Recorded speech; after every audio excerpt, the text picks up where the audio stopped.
but I just want to welcome you all to this From Surviving to Thriving focus today. Feel free to put questions, comments in the chat. I really want to get into the Gallup survey, the workplace survey that was just released. And I want to talk about the numbers and what they mean, but I also want to share some solutions. And these are solutions that have been proven. There are things you can do by yourself. There are things you might want to engage somebody else to help you with. But bottom line, I really want you to kind of get a sense of where things are right now, because it's a little concerning, to be honest about it. And I'm going to share those numbers with you. I don't want to dwell too much on the numbers. I'm more interested in talking about what those numbers mean and how they manifest in the workplace. So let me jump right into what that is. Again, feel free to write what you want in the comments if you have any questions in the chat. I have also put my email in there if somebody wants to continue a conversation down the road. I'm more than happy to do that. Conversations don't cost anything. So let's go ahead and start looking at this data. I've spent a lot of time over the last couple of weeks going over this information. So what do we have? Well, the first place I know, the owners, the senior leaders that I've worked with over the years, they want to know what their engagement levels are. And that's where this starts. So here's the first set of data to look at. And let me kind of define what engagement is. It's the emotional commitment that somebody has to the effort. And it is the going above and beyond. It is the commitment to doing what needs to be done to get things where they need to be. That number has gone down again this year.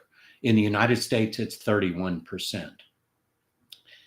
It only dropped a couple of percentage points, but that couple of percentage points is billions of dollars worth of productivity lost because of that 2 percentage point drop in engagement numbers. And that's a concern. Basically, what we're saying is 3 out of 10 employees are actively engaged, that they are willing to go above and beyond, give the extra effort, collaborate well, innovate, problem solve well. So what do the other numbers mean? Well, over half, 52%, are not engaged. Not engaged means I'm going to do what's required of me, but that's probably all I'm going to do. And you probably see this in your workplace, that there are those who are doing what they're required to do, but not necessarily going the extra mile, so to speak. They're not really engaged. They may have other interests. You may see them on the phone a lot during the day, texting or scrolling or whatever. Then you have 17% that are actively disengaged. And that's a huge number. What does actively disengaged mean? They're moving away. They may be actively disruptive or even creating some dissonance in their teams and in the organization. That's a very large percentage. Now, I don't know what would be acceptable to you as far as a percentage number in actively disengaged, but I'd like to see it be a lot lower than that, because frankly, that's concerning. That at a very high level, that's almost 2 out of 10 people that are saying, I'm going to work against the team. I'm working only for myself, and I don't like it anyway. And so those numbers should be a wake-up call for all of us. And I'm going to get to more numbers here in a second that will show us where that's coming from. But let's think about turning that around. And that's part of what I really want to talk about today. Is we can always focus on this engagement level. And so many organizations do climate surveys, right? I'm sure your organization has probably done a climate survey. And the reality of that is, I joke that I think they sell those things by the pound because they come in these huge big binders with all kinds of pages and data in them. But the problem is, do they give you a path forward? Do they give you a practical, realistic path forward to change those engagement numbers? And so I want to go to that next set of numbers that I think is going to start to explain more about why we're seeing this kind of lack of engagement in organizations and in teams. And this one, in some ways, is even more concerning. Now, this is coming right out of that Gallup State of the Global Workplace Survey 2025, the one that they just released. 50% of people in the workplace have a lot of stress every day. That's the way the question is worded in the survey. They have a lot of stress every day, 50%. Well, what happens when you have a lot of stress? Well, bottom line, what happens is everything you experience comes through the emotional component of your brain first, the limbic system, and then can move to the prefrontal cortex, the executive part of the brain, where we do our thinking, our processing, our thinking, and different kinds of thinking, like abstract thinking, numerical reasoning, adaptive thinking, strategic thinking, problem solving. Well, if 50% of employees are experiencing a lot of stress, which is a complex set of emotions, basically, they may very well have very little processing capacity to problem solve, adaptive think, all of those cognitive functions that we want them to display in the workplace. That's a real problem. Then 17% have anger, have a lot of anger every day. I don't know about you. I don't want to work in an organization where 17% of the people have a lot of anger, because that's toxic, and that can create a hostile work environment. That's a very concerning number right there. Then you have 22% that are sad. They're just sad. And if you've ever felt sad, which we all have, you know what it does. It's like it puts a dampener or a blanket on top of you, and you just don't feel like you can do much more. You don't feel like yourself. You can't access all of your capacity and all of your competence. And then 15% of people are lonely. And that's unfortunately sad because that loneliness is it's systemic. It affects every part of you and who you are. It gives self-doubt. It gives self-talk in a negative way. There are so many of these things that are happening here. So why do I share this? Why do I go over this? Well, basically, from the graph, 52% of people are thriving. Okay, that's about half. 44% are struggling and 4% are significantly suffering. And we need to do something with that 4% for sure. But we also need to help the 44% who are struggling.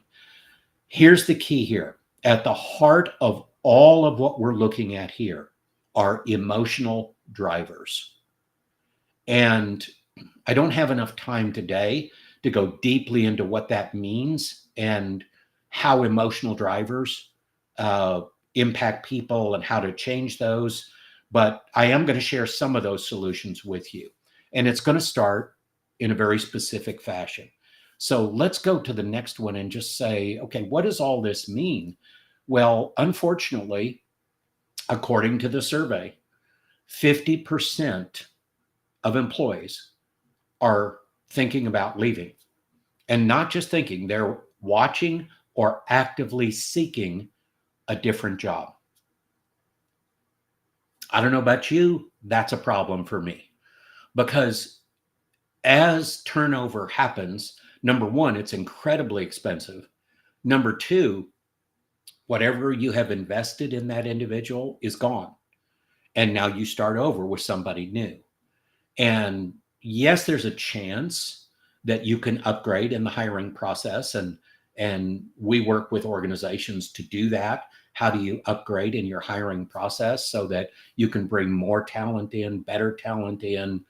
But this right here, if 50% of the people are looking for a different job, that means a big part of their focus every day is not on the job they have. It's looking or thinking or actively seeking a different job. And this goes directly to the engagement levels that we're seeing, that we have low engagement levels with employees, and that's a real problem. And remember the old saying, people leave managers, they don't leave companies. And that's where I want to start to hone in on where the core issue is here. And I'm going to share something with you that frankly shocked me.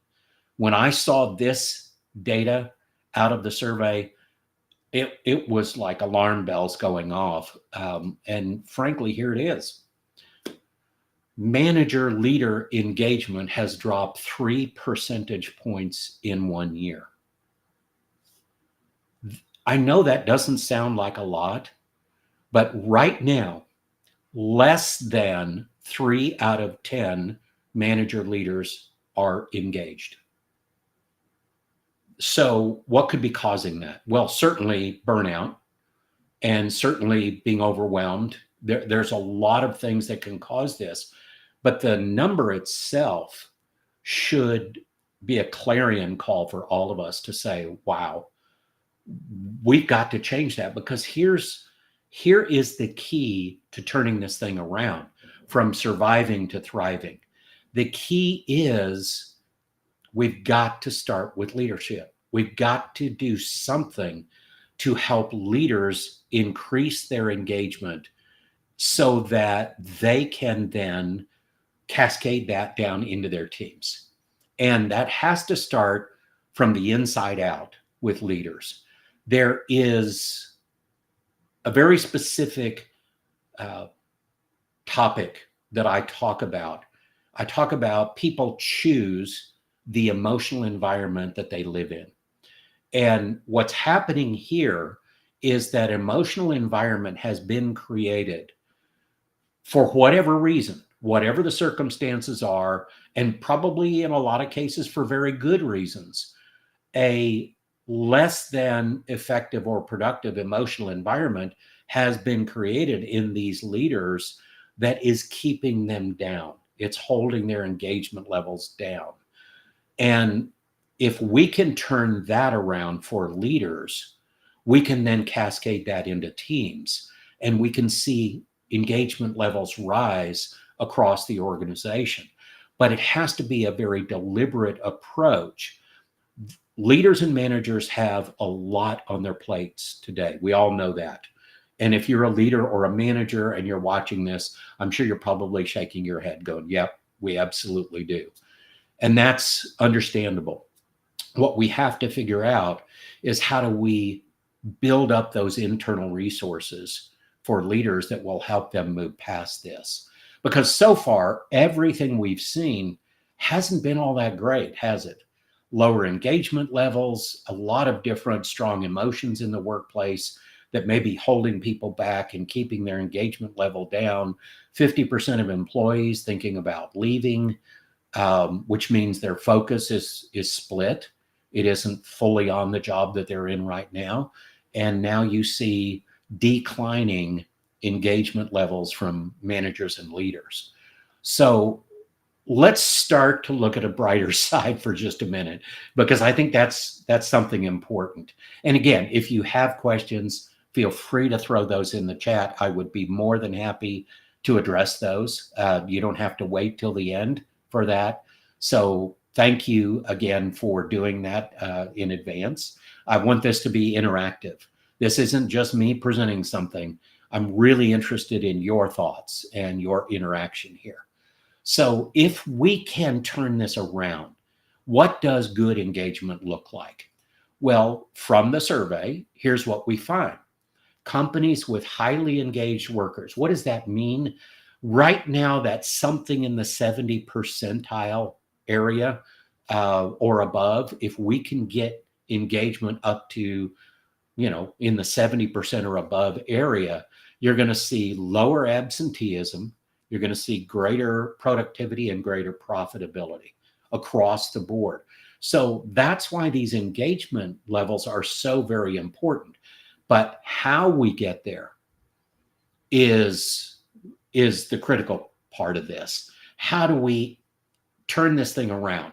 Because so many organizations have felt like we've just been surviving for the last few years. Ever since COVID, we're just surviving. Now, some are thriving, but is the engagement level coming up in your organization, which is a key measure of thriving?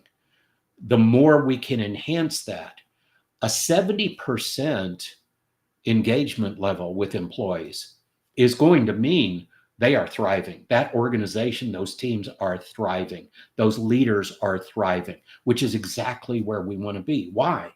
Because it creates a competitive advantage in the marketplace. It helps us to get to sustainable success. So let's look at how we do that. I promised you solutions. And by the way, all of my resources, the free resources I provide through my podcast, through the YouTube channel, all of that is intended to provide real solutions, real answers for real problems for real people. And I want to share some of that today because here's what I know works. The first thing we need to do from an umbrella perspective, what can we do for action steps here? Immediate action steps. Number one, we need to develop emotionally intelligent leaders. And I'll talk a little bit more about that in a minute. We need to conduct regular climate assessments, both for teams and for our organization. I believe highly in the 6 seconds vital signs assessments because they infuse emotional intelligence measures along with very practical common sense measures and success factors. Plus, they give you KPIs you can use to actually set goals and move forward. Transform individual and organizational habits. A lot of people don't think about habits as being something to help increase engagement or improve culture, but they are. And I'm going to show you some of that here in a minute as well. And also invest in leadership coaching. Leadership coaching is not the same as training. Training and coaching are two different things. And consulting is a different thing in itself. But that coaching process, and I am a leadership coach. I've been doing it many, many years, decades. And the reality is I have seen the growth in individuals because someone who has a coach, a leader who has a good coach, a coach who has real life business experience, organizational experience, who has access to multidimensional assessments and knows them inside and out and has worked with hundreds of organizations and thousands of people is a wonderful resource for a leader to grow and to get where they want to go and to fast track their leadership development. I just described my background. I have those things that I described, and there are many others out there like me. But if you're thinking about a leadership coach, make sure that you do your due diligence. What kind of experience do they have? What kind of assessments? Are they multidimensional assessments? And what do I mean by that? Not just a personality assessment. Everybody does a personality assessment, right?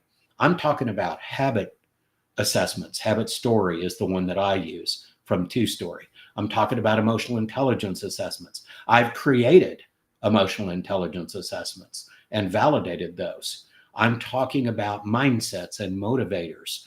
I'm talking about sales. I'm talking about so many different multi-dimensional aspects. Why? I believe in a data-driven approach to making good decisions and moving forward.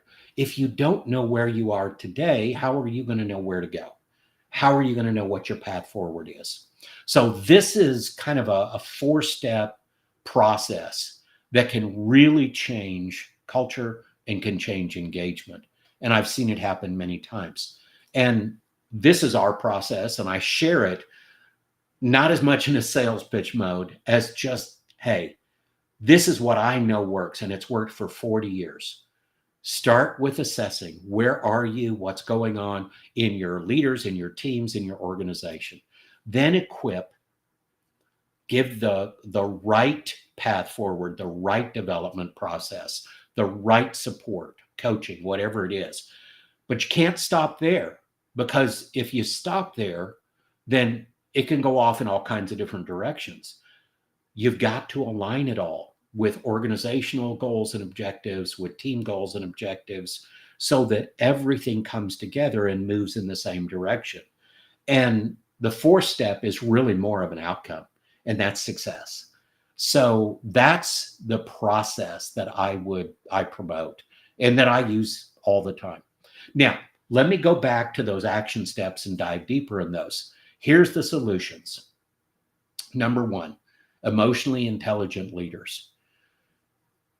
This is so important. And I know there are a lot of owners and senior leaders I've worked with over the years who will just say, ooh, emotions, just leave those at the door. I don't bring them to work. Well, there's a problem with that, right? Because I want you to think about engagement is an emotion. It's a complex emotional grouping. But think about other emotions that are so important. Trust is an emotion. So also celebrating is an emotion. Taking initiative is an action, but what drives that initiative? Desire and drive, right? Those are emotions. Confidence is an emotion. So we can't just leave the emotions out of what we're doing. We've got to bring them in, because when we make our best decisions is when the emotional and the rational parts of our brain work together in parallel. That's when we make our best decisions. And frankly, the great leaders that you see out there are ones that have high emotional intelligence. They are the ones that inspire, they encourage, they bring people up with them. They lift people up through the connection, the trust building, the influence, all of the things that are more based in emotional intelligence and soft skills than are based in any kind of a hard skill.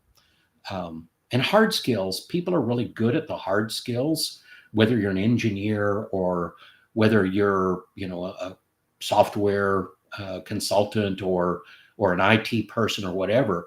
There are so many good hard skills out there. It's the people skills, though, that are going to impact engagement and collaboration and problem solving and innovation, the things that are so important to organizations to thrive.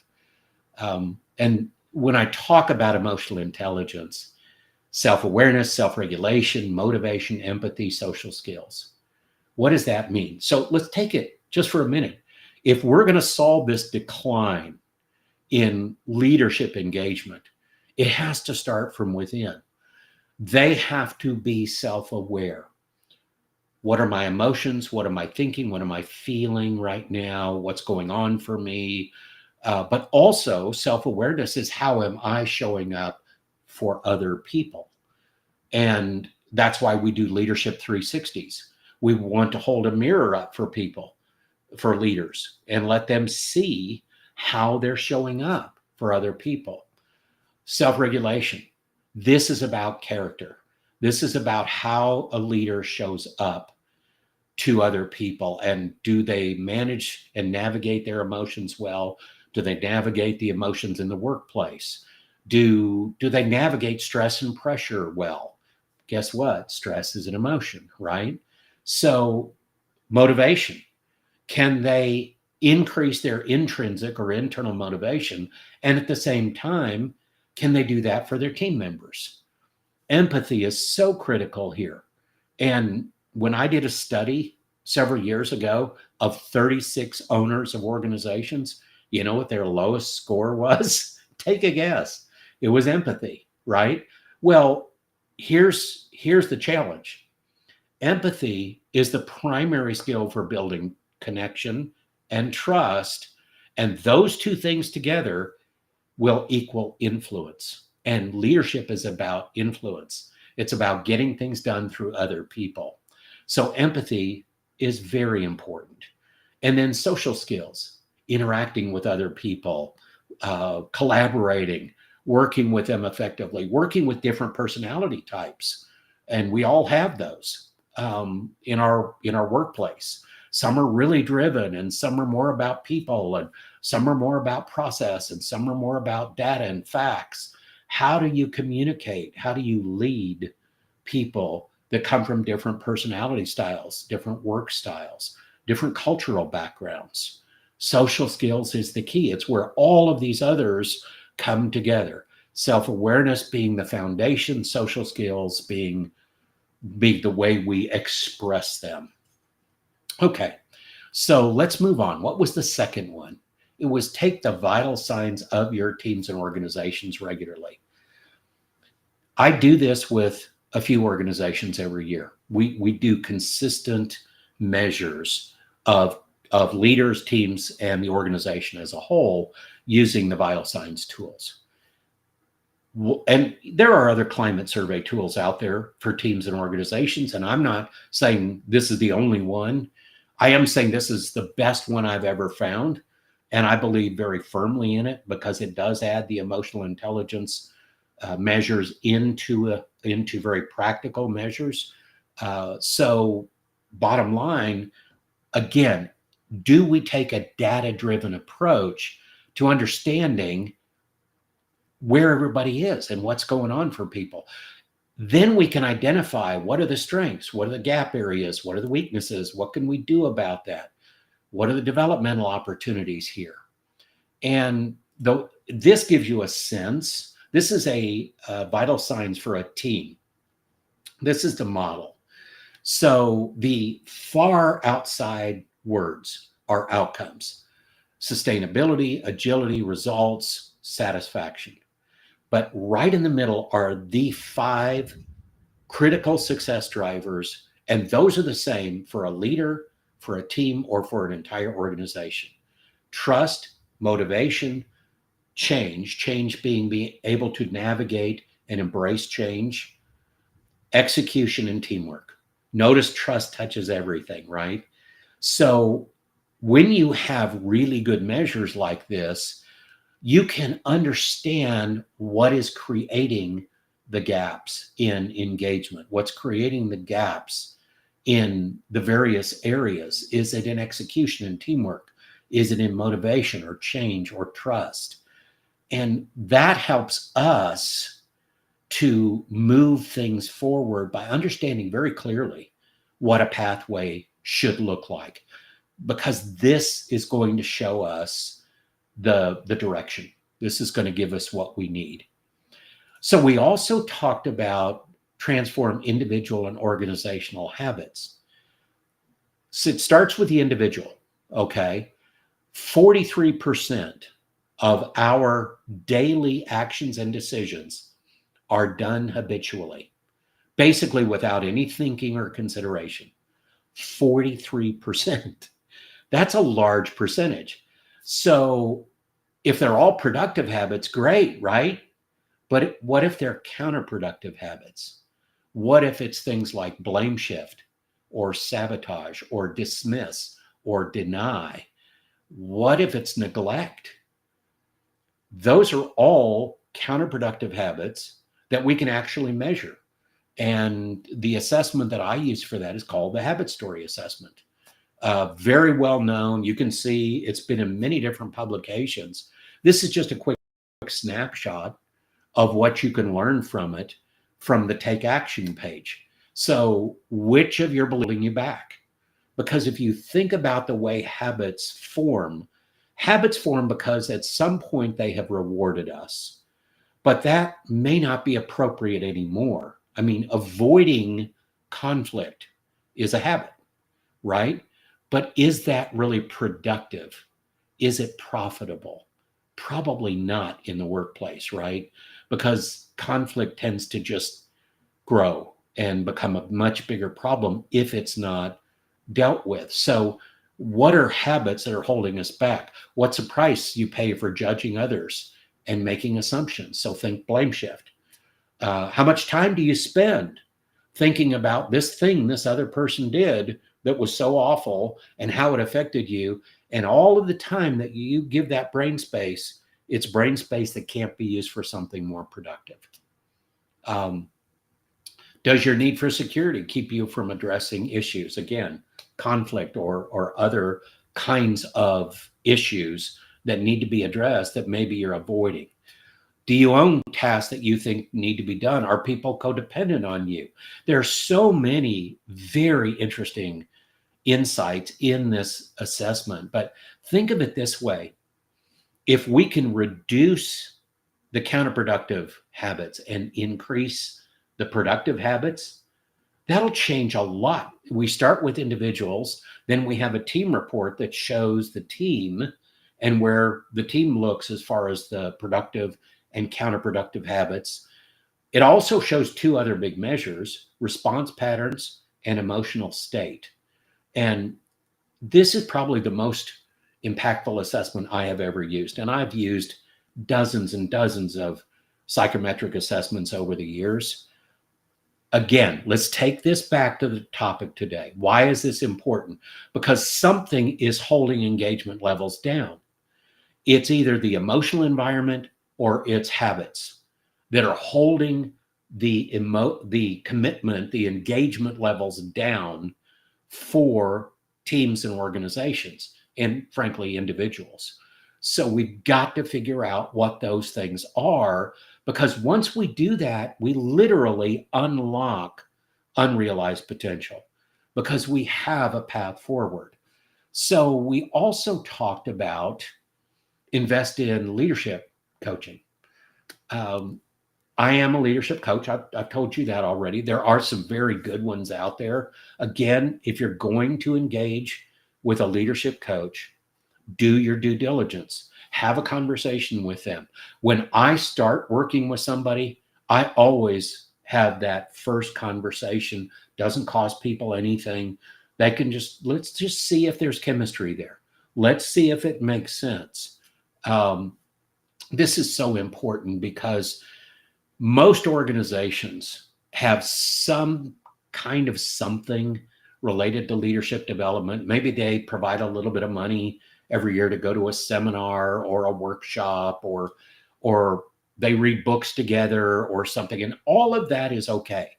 I'm not denigrating that, but it isn't leadership coaching.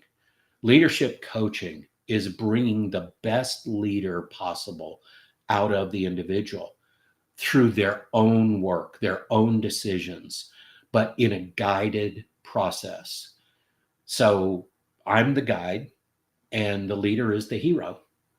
And we want to make that hero a legendary hero. And so that's the way I look at coaching. It isn't about me. It's about helping people get to their best leadership self. And that's going to look different for different people. There's going to be different needs, which is why the multidimensional assessment approach is so critical. Because if all you're measuring is personality, it really starts to limit your focus on what you do with an individual in a coaching situation. So the other things that I want to share here as far as coaching goes is I also start with a leadership 360. And this is the same vital signs toolkit. You'll notice that there's actually measures here on trust, at least. And when you see the blue is the leader self-assessment and the green is everybody else. The different groups that gave feedback on this Leadership 360. When I see something like this, where the leader feels like the trust level is lower than what the people feel it is, there's unrealized capacity and unrealized potential there that they're not leveraging. The leader is not leveraging that because people trust them at a higher level than what they think people trust them.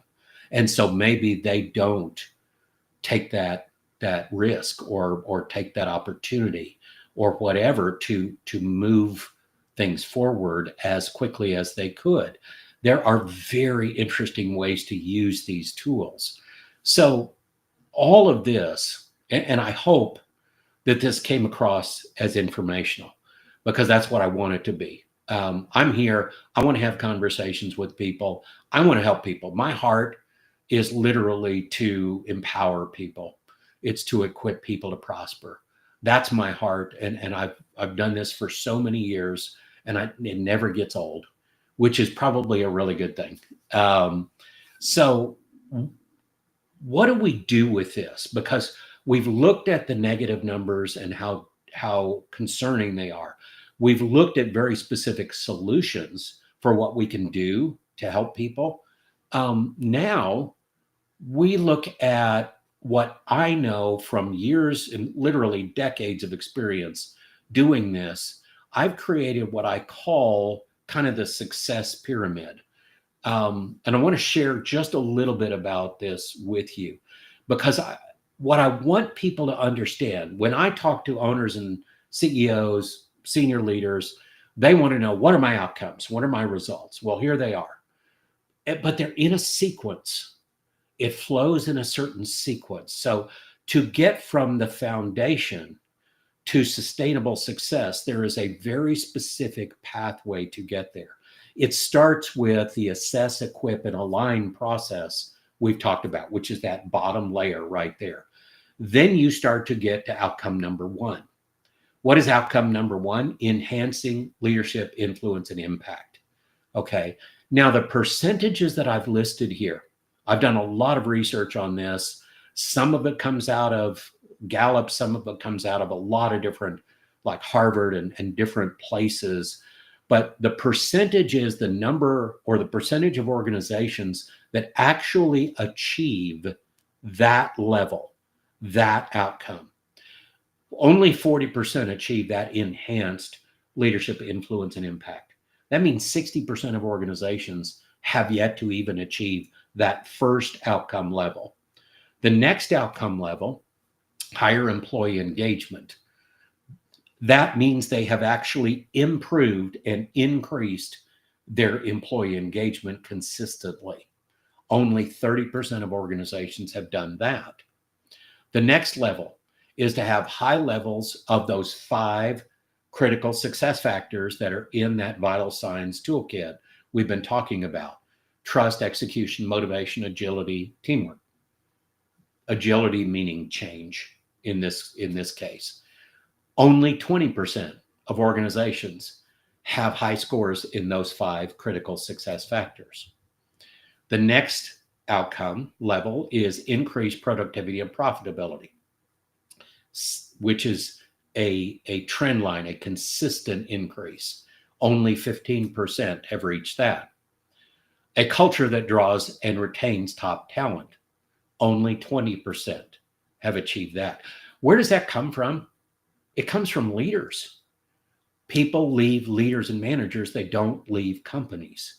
So getting that leadership right, getting leaders where they need to be in the things we've talked about, actually will make a huge difference in creating that culture that draws and retains top talent. And then creating a true competitive advantage in the marketplace. Only 10% of organizations reach that outcome. And the pinnacle of the pyramid is what I call sustainable success. It is consistent year to year. It isn't we have a good year and a bad year and up and down and that. It is consistent growth, consistent, sustainable success. And that is the sequence of the steps on the pyramid, so to speak, that we know works. and we know makes a difference for people. So let me leave you with this. And I haven't seen anything in the chat as far as questions, but I want to open it up now for that. Feel free to ask your questions, or if you have input or insights, I would love to hear those. And I've also provided you in the chat how to get in touch with me. And I also want to provide you a lot of our resources. And what you're going to see on our website, on our YouTube channel, maybe you go to X, maybe you go to Instagram and look up EQ Fit Mindset, or you can email us at info@eqfit.org. Those are different resources for you. There's a lot of free resources on our website with our blog, our podcast. I've got some on our services page. I've got some free downloads for you. One of those is how to build a culture of constructive feedback, which is absolutely critical if you want to enhance engagement. Because one of the key elements that's missing in low engagement, low employee engagement organizations is a constructive feedback process. So there are a variety of things. There's actually a downloadable ebook on the Vital Signs Toolkit. So you can actually dive in and see what that Vital Signs Toolkit looks like. I want to tie this up by basically saying my intent today was to share real solutions for real problems. And the real problems that we're having, the numbers speak loudly. We don't have to dwell on those, but we need to do something about those. So I hope this has been beneficial for everybody. I hope that you'll get a chance to look at some of those resources and see what works for you. And from here forward, like I said, I would love to have conversations with people about whatever you saw in here that caught your interest. I always enjoy that time of following up and continuing that conversation process. I hope you've gotten something good out of this for you today. My parting thought would be, don't take this and leave it at the numbers. Don't let these be just statistics. Take the numbers and overlay them on your organization and identify who is where in your organization and what you can do to help them. Because personally, that's my calling, is to help people enhance in any way that I can, whether it's leadership or teams or an entire organization. Find pathways of enhancement, pathways of improvement. Thanks for being with me today. Have a great rest of the week and the year, and see you in the next one.